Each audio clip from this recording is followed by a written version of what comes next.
What is love? Baby, don't hurt me. Don't hurt me no more.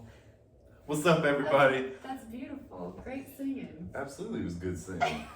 I just want to share some of my talents, you know? Oh yeah, it's beautiful. Yeah, don't quit your day job. Don't quit your day job, baby. Love. Love. Today we want to talk about love, baby. And it's not the kind of love you're thinking. It's all the kinds of love you're thinking, but it's also all the kind of love that we don't normally talk about. So we're just gonna open right up. Like today, honestly, like we want to talk about love, and when we say love, we think of Cupid and the arrow, Bushy, Valentine's Day, and it is all of those things, but it's also all of the opposite of those things.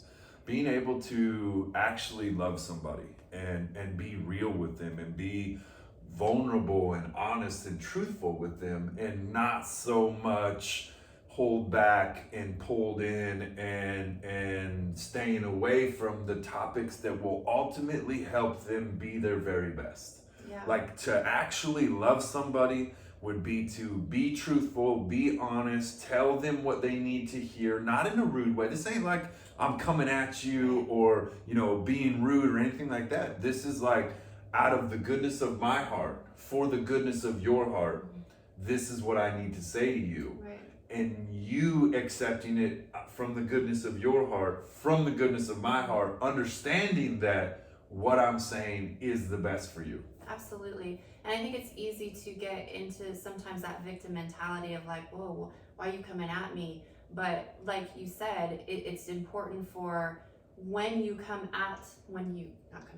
speak to the person in truth and honesty, for the other person knowing in love to receive that and be like, okay, like this is for me, this is for the goodness, and accepting that willingly, so that you know that you can take that and move forward being your best self. Yeah, so ultimately, like me and you were literally just having a conversation about our bodies. Yes. And let's be honest, like as fitness and nutrition experts, as people who have done bodybuilding shows and who have competed in the CrossFit Open, and like me, I was an athlete my entire life. Mm-hmm. When you talk about our bodies, it's an important conversation for us. It is. And when you talk about weight loss and weight gain and body fat percentage and all these things, it's a tough conversation. It really is. And honestly, especially because we've been on both sides of the spectrum, right? Where we've been at our lowest low with our bodies to where we've been at competing in a bodybuilding show, being super lean, and then where we're at today. And I know for me as a woman, like my body image has been something that I have struggled with over the years, from having a hysterectomy and dealing with endometriosis and the ups and downs of weight gain, weight loss, all of the things, that it's still something that I take seriously when I'm competing or doing any kind of thing fitness related, that like I'm striving to always be my best. But it's easy to compare to where I was last year or 2 years ago or whatever. It's sometimes like having this comparison game in what my physique looks like. Yeah, and for me, like coming from a place of love, I have to or had to have the conversation with Tanya, like if we're going to compare apples to beach balls, because that's what you like to compare, like we're going to have to pull out all the facts. And so when I come from my heart and say, babe, like, but understand this, yes, you are 16 pounds heavier than you were last year at this time. And most of that is muscle, because last year you were at this percent body fat, this year you're literally at the same percent body fat. And you're saying, but the scale's up and my clothes fit tighter. And ultimately, like, I understand that. What we have to understand is that through change, things change. You're a year older.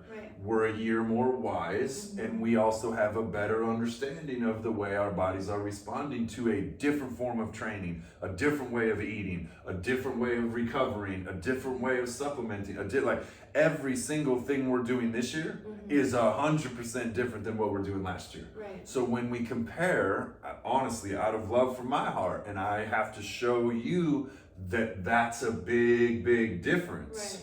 It is merely to understand that I love you enough to tell you that things are not the same, and so change is what we have to get used to. Yeah, absolutely. And this whole conversation, it is, my body has changed significantly since last year. And it's easy for me to always go back and compare to this bodybuilding show because it's the leanest I had ever been in my life. And a lot of it was wrapped around this story of, oh, I can never do a bodybuilding show because of my endometriosis, and I can never do that. And I did it. And I think I fell in love with that process because it's the leanest I'd ever gotten. Whereas now my whole training has become completely different, and I'm increasing in strength tremendously. And I want to always look back on, well, I was leaner then, but I'm not looking at the facts of where I'm actually gaining in strength and endurance and all of these things. So like I was telling Dustin, my body, it's different, and it's a place that I've never been before. So although I'm still lean, I feel thicker and heavier because I put on more muscle mass, due to the strength that I'm increasing in. And it's just a different place that I've never been, so it's uncomfortable. And that's where he comes in with the love. And it's not then oh, it's okay, babe. No, he told me straight up, this is what is going on, and you have to choose, what are you wanting, what are you looking for? And so to have him there to give me that, to open my eyes to what is it really that I'm trying to strive for here. Am I wanting to go back to an hour and a half of cardio on top of my training every single day and be counting down to the minuscule of every single gram of food that I eat just to have this physique that I once had? Or be where I'm at today, where I can pretty much eat whatever, within reason, and then also my strength is increased. I'm doing pull-ups, I'm doing push-ups, I'm lifting heavier than I've ever lifted before. So where do I want to be? And to have somebody to point that out and say, what is it that you want? Because you're comparing an apple to a beach ball, and for me to not get offended with him coming at me with that kind of love.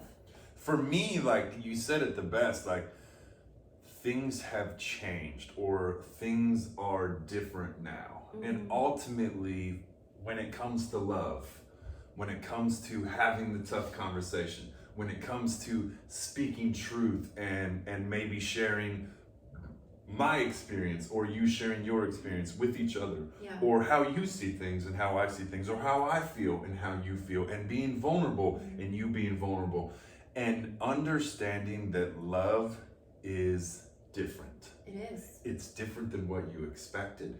It's like being married for we're literally coming up on 13 freaking years of marriage in 12 days. Yeah.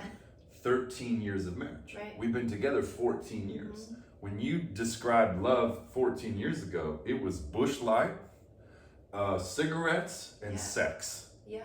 Straight up. Yeah, I was and a completely different. kindling emotion in our hearts. Yeah. That was love. Today, it's being able to have a conversation about our finances and where we are in life. Mm-hmm. It's about being able to have a conversation about, oh, you're up 16 pounds, but let me show you that you now crush push-ups, pull-ups, running, squatting, deadlifting, because that's love, yeah, right? It's being able to have a conversation that says, hey, a year ago, Dustin, you smoked so much weed that you couldn't do a live video at, it's literally 4:11 when we're filming this right now. Yeah. And a year ago today, couldn't do it. I couldn't have did it. We wouldn't need to do it at noon because by 4, my eyes were starting to get covered in smoke. Real talk. There was a cutoff limit, we don't do any live videos after this time. Yeah, and that's because I had an appearance to keep up, or I felt like my appearance needed to be kept up. Ultimately, we felt that it was best to not do stuff like this when I was high.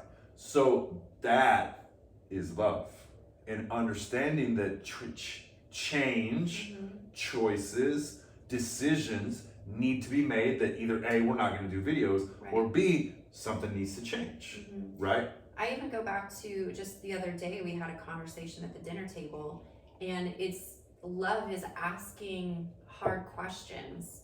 Like, you know, we were having a very deep conversation about some things from our past, and being able to ask questions like, what are you afraid of from this, you know? And like, Dustin was asking me questions that literally brought me to tears, not because of what he said, but because the questions he asked me, being willing to ask me these deep questions to get me to really think about some things that I needed to unleash and let go of and kind of really come to terms with.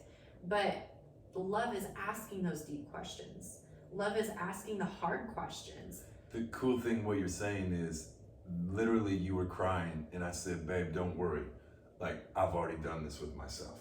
Yeah. And that was like a big turning point for you, is like, I'm not coming at you because of something that I want you to experience. Like, I had already had an experience that day, and you had come into this where you were wanting to experience what you needed to experience.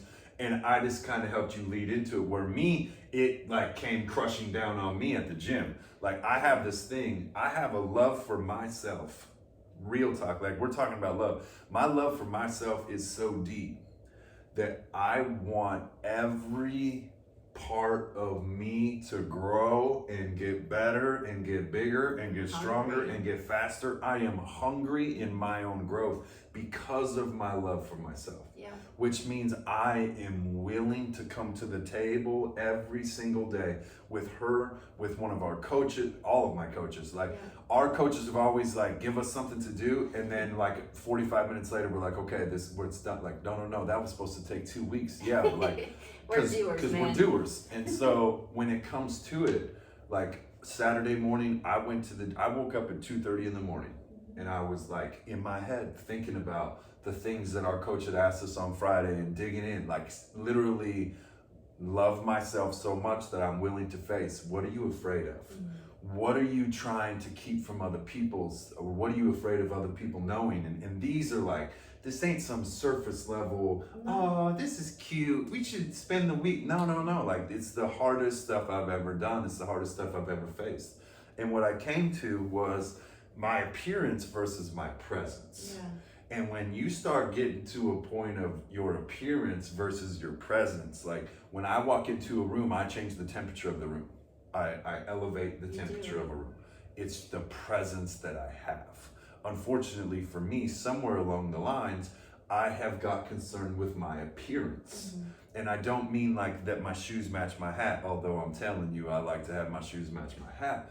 But my appearance of when I walk into the room, as opposed, like, I am now, I'm a large person, right? I'm literally 235 pounds. I'm somewhere under 10% body fat. Like, I'm a big, heavy, broad-shouldered person. And neck tattoos, like the whole thing. So when I walk in, my appearance is what I believe people see. And that's where I've got caught in my own self. And I'm just being real. In love for myself, I've now realized that I have created an appearance that I thought was my power, right? Right. And my power is in my presence, my aura, who I am as a person and who I am as a spirit, with my heart, with my love, with who I am at my core is my presence. And my presence is when I walk into a room and people know that I am in the room. Yeah. I was focused on the appearance of when I walk into a room. Yeah. And that's what I've been dealing with in my own self-love, digging at with my own self-love. But I was also able to come to the table and say, look, this is what I'm afraid of. This is what I don't want people to know about me. This is where I'm struggling with in myself. And I was able to share that with you out of vulnerability and out of understanding that you love me enough to say, dang, that's true. Like, that is 100%. Like, I have a longing to belong, right? And I have believed that as long as I looked perfect and as long as I was fit and as long as I had it look like everything's put together, then I'll fit in somewhere. And it hasn't been the case. Like, I've legitimately had a hard time finding people that I want to do life with. And some of that is because I'm on a constant desire to be my best. And although a lot of people say, I want to be my best and I want to push and I want to grind and I want to do all that thing, like you find out that they're not the same. And that's okay. Absolutely. But inside of myself, I have to become okay with who I am at my core and who my presence is, as opposed to the appearance of what I believe other people think. Because my appearance is what other people see. Right. My presence is what other people feel. Yeah. And that's a big, big difference. Absolutely. And so the more I dig into that, the more I share with you, the more love we share, the more we can push that off of each other and like, hey, this and that, so that you can have real deep conversations. And that's love. That is love. Yeah, I mean, it's in all aspects of the deep conversations, the calling you out on your crap, each other. Even enough to say like, hey babe, your zipper's down, or you've got food in your teeth, or whatever it is. But like, love is not just the mushy stuff. It's everything. It is, and like you said, like our love has changed over the course of 14 years. Like there was a time that if we would have conversations like we do now, I would have been in like victim mode, like, why are you coming at me? I'm defensive. And like, I was like that for quite a while. And it's taken me growth to get there. And that's what I love about you, is your hunger for growth keeps my hunger of growth to keep going as well.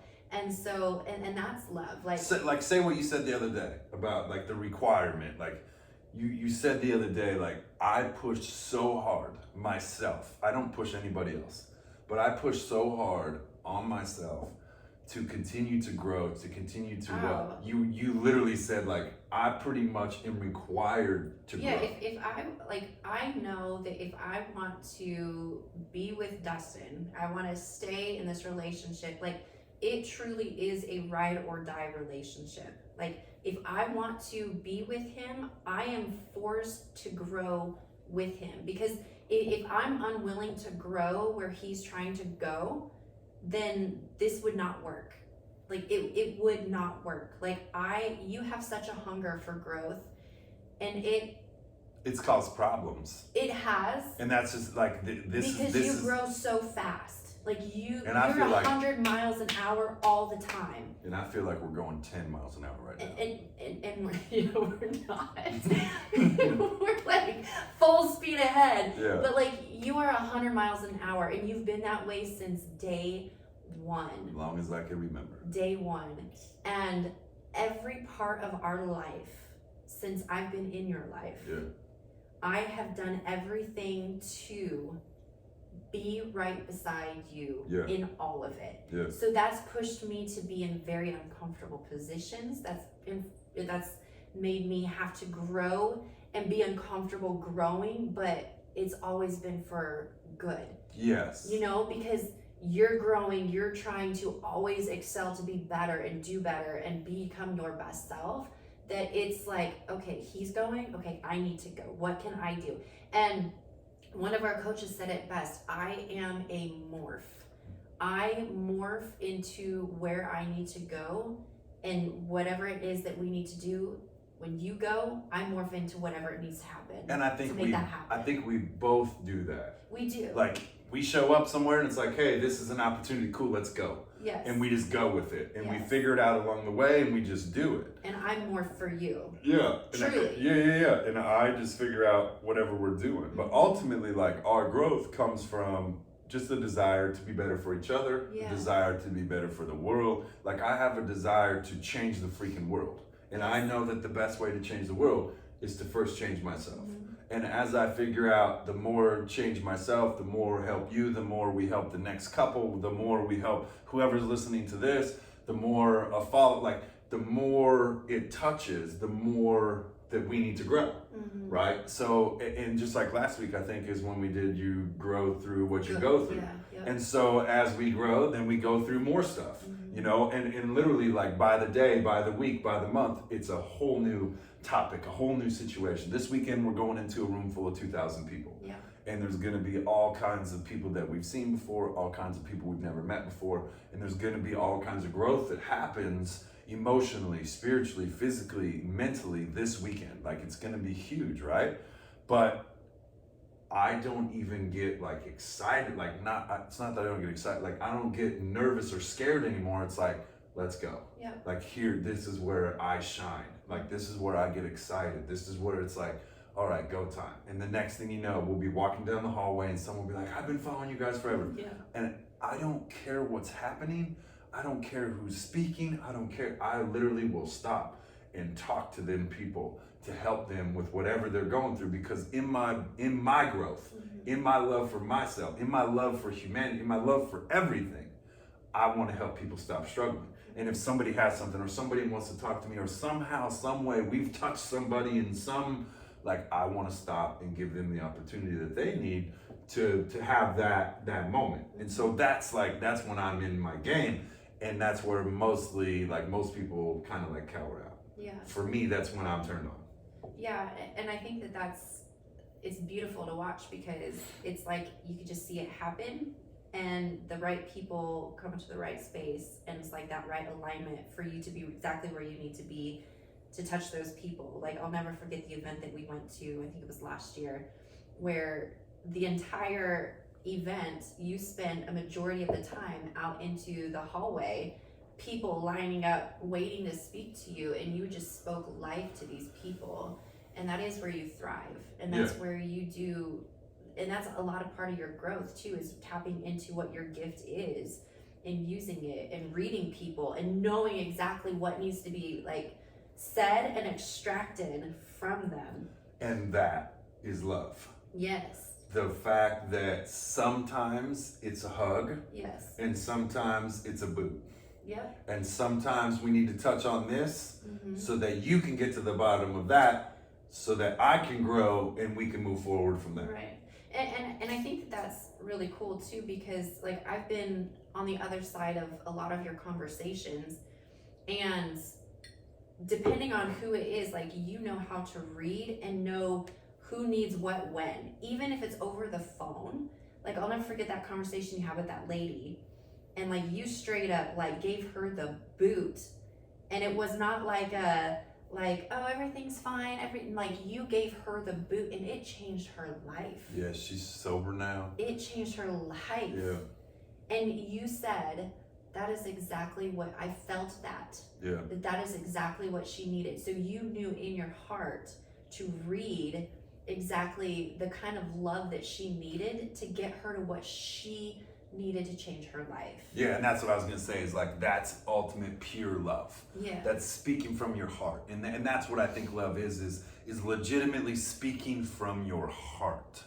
And I think we're so afraid as a society to speak from your heart, right? And because there's so many touchy topics. But also like, well, what are people going to think? Am I going to hurt someone's Correct. feelings? Like I had an abortion at 19.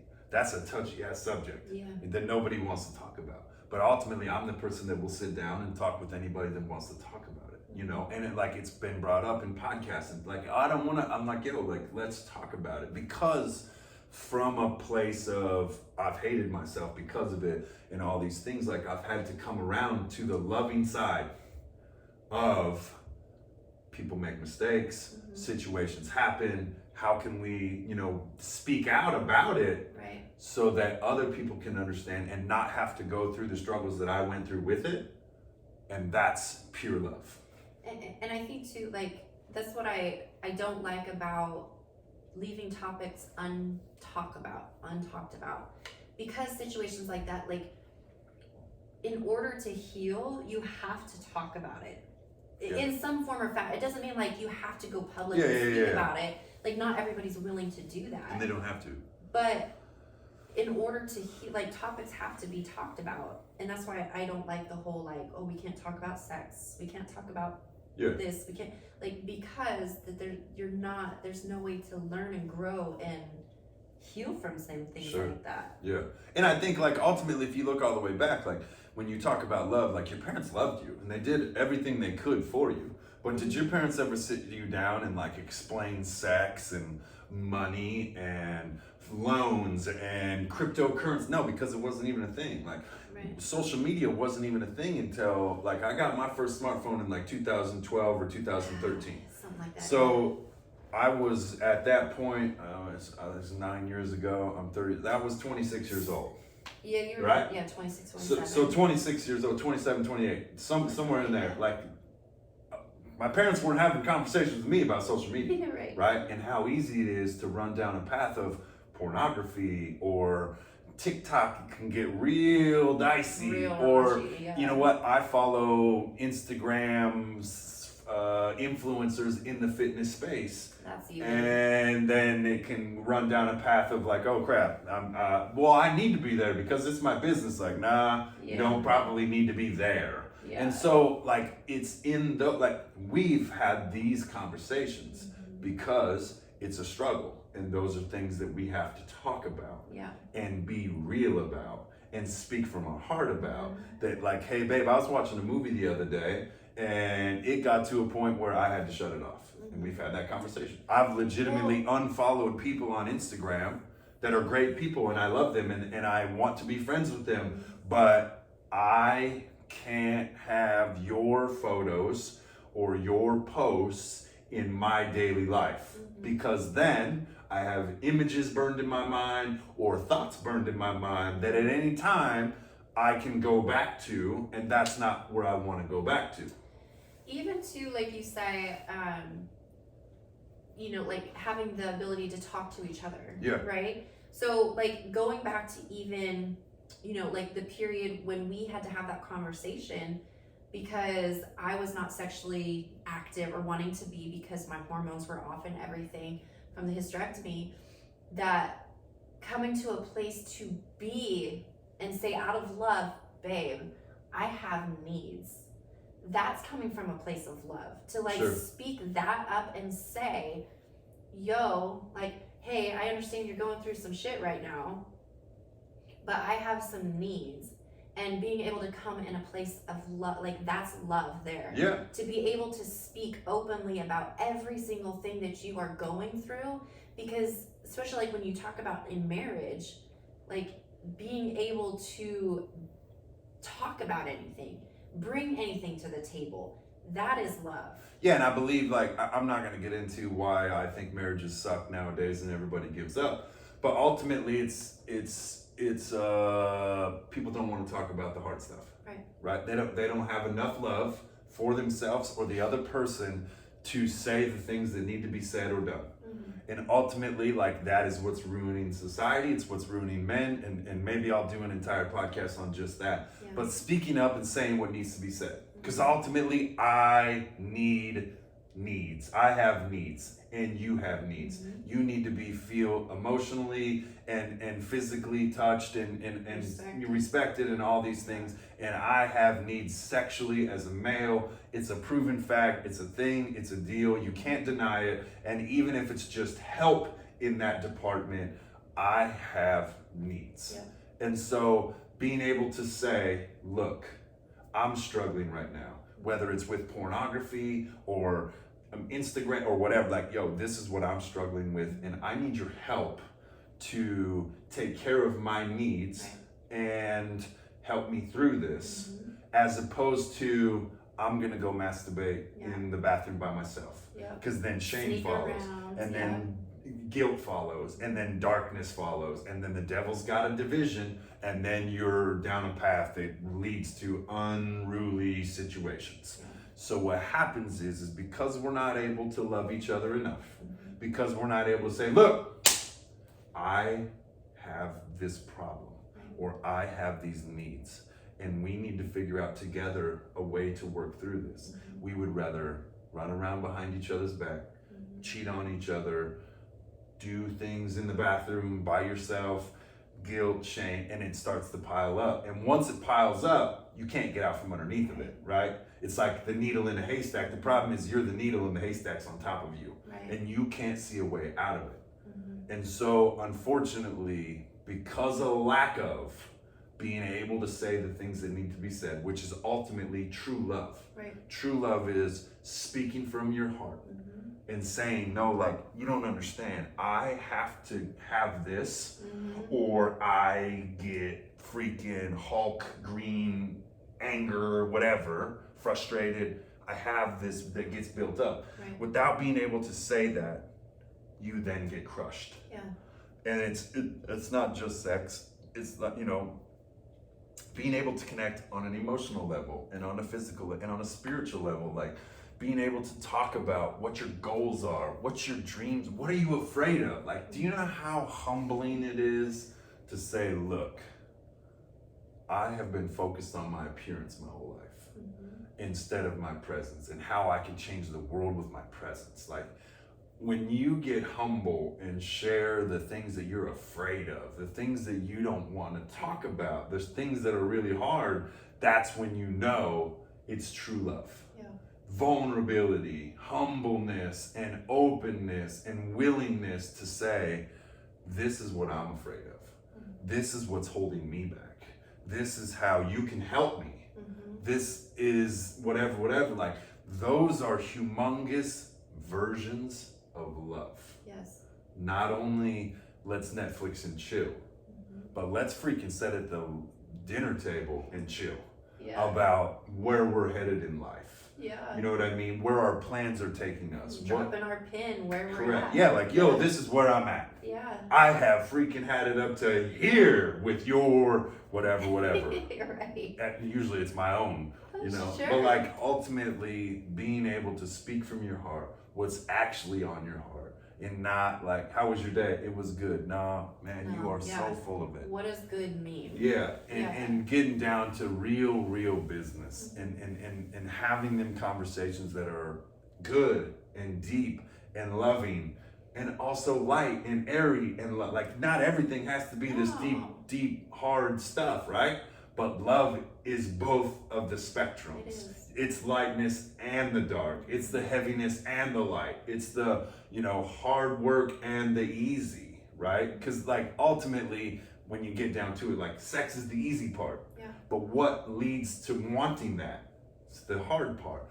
To the easy part, to the hard part. And the more that you can get into that rhythm of working through both sides of it, the better the wheel turns, ultimately. You know what I mean? Right.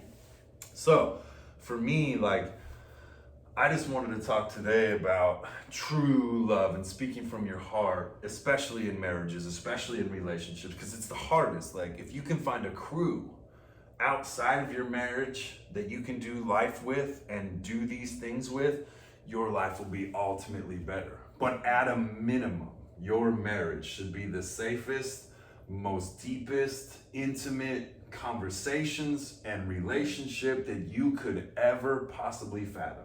And you've said it several times today. If your relationship is not extremely uncomfortable in a good way, I don't mean like I'm about to punch you, like, no, like uncomfortable, like, oh man, I don't know where this is headed, but I'm gonna jump off anyway, right? If you're not uncomfortable, I challenge you to get there. Because the light on the other side of that is it's unfathomable. It really is, because I look at, like you said, we're coming up on 13 years of marriage in 12 days, which is crazy. That's awesome. But I look at where our love was, and I don't even want to say it was love in the beginning. No. It was just pure lust. Yeah, you were 22, I was 23.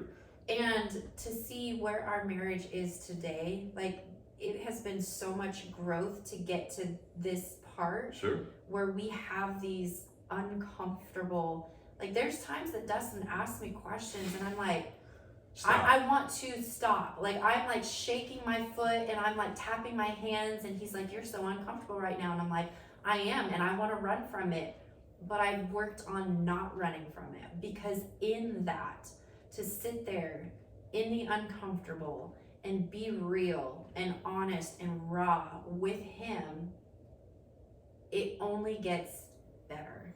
To me, I've had a million people tell me, like, you're the most real and raw and vulnerable and honest person that I've ever met. And there's a reason for that, because in my realness, in my rawness, in my vulnerability, in my honesty, it's where you get to the real shit. It's where the real stuff comes out. Yeah. It's where the real love comes from. And the more that you open them doors, it's where your heart really opens up. Yeah. And when you start to get like, people see the outside appearance of me, and it's like, man, he's a big, tough man. Like, I don't know if I want to talk to him. Yeah. But if you get the opportunity, and this is legitimately, I'm just going to be real with you guys right now. Like, this is what I'm working on, is opening my heart and keeping it open instead of trying to protect myself. And allowing the world to bring to me what it happens, like, and being still remaining open. It's hard. I'm working on it. But it's having, when you finally get, if you can get into a point where you feel my heart, I guarantee you your life will change. Yeah. Because my heart is so big and I understand it so much. Like you said, like, I understand people and the way they act and how I can help them and what I can say and where I can breathe life into them. If you get a chance to get to my heart, your life will change. Period. But it takes that openness, that rawness, that vulnerability of my own, and being able to dig into my own stuff. Right. So that when you come to me with your struggle, most likely I've already been there. And that's why I can read your eyes. That's why I can read your heart, because I can feel where you are. And I understand, like, damn, I've been there. This is what I did. This is what I needed. This is where I needed to go. This is what I needed to read. This is who I needed to talk to. And then all of a sudden it's like, he was super real with me. He was super raw with me, but it changed my whole life. And it's like, that's where I want to get to a point where my love is so great about myself. And it's so great about the world, and it's so great about everything that's going on around me, that I'm able to stay open and legitimately always help, instead of like, sometimes you're gonna catch me with my hood up right now, and when my hood's up, like, I'm pulled in, I'm by myself. You know what I mean? Right. But it's even that, like, being so into love, even with myself, that it's like, I'm still digging, even though it seems like, oh, we're always going, like, no, I want more, I want more. I think it's a constant journey. Like, I don't think it ever stops. Yeah. You know what I mean? Yeah. Like, I think. But I think it does, because I don't know a ton of people who are digging like we dig. I think it does stop, because I don't think everybody wants into that space. I don't think everybody wants to dig down in there. And I'm telling you, the more you dig down in there, the better and the more beautiful it gets. Yeah, absolutely. And like, I can't say anything negative about the growth that I've experienced. No matter how uncomfortable it's been, that it's always been well worth the dig. Yeah. Well worth it. Yeah, I dig that. And I think that's like a really good place to kind of wrap up, is dig, man. Be willing to dig. Be willing to dig, especially with your partner. I remember one time we went to an event, and this lady, she explained this whole thing, and by the time she was done, you had to come up with, where was the safest place in the world for yourself. And mine was literally being with Tanya. And I mean that, like, you're my safest place, and I know that I'm your safest place.